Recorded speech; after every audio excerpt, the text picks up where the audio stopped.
ఈరోజు నేను చేయబోయే రెసిపీ పారం మాంసం మామిడికాయ కరివేపాకు ఇప్పటి ముక్కలు గవరగ రంగులో వేగాలి. చికెన్ వేసేసుకోవాలి. అల్లం వెల్లుల్లి పేస్ట్, పసుపు, కారం, ధనియాల పొడి, గసగసాల పొడి, దాల్చిన చెక్క పొడి. ఇప్పుడు మనం వాటర్ వేసేసుకోవాలి.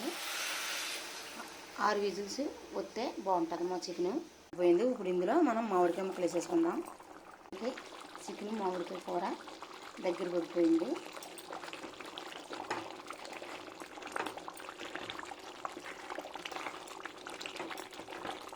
మరీ ఎక్కువగా ఎగిరిపోకూడదు, మనకి ఎలా ఉండాలి కలుపుకోవడానికి. ఇప్పుడు ఇందులో మనం కొత్తిమీర వేసేసుకుందాం. ఇప్పుడు స్టవ్ ఆపేసుకుందాం. చికెన్ మామిడికాయ కూర రెడీ అయిపోయింది. ఇలా వండితే చాలా బాగుంటుంది. ఇలా మీరు కూడా ట్రై చేయండి. వీడియో కనుక నచ్చితే సబ్స్క్రైబ్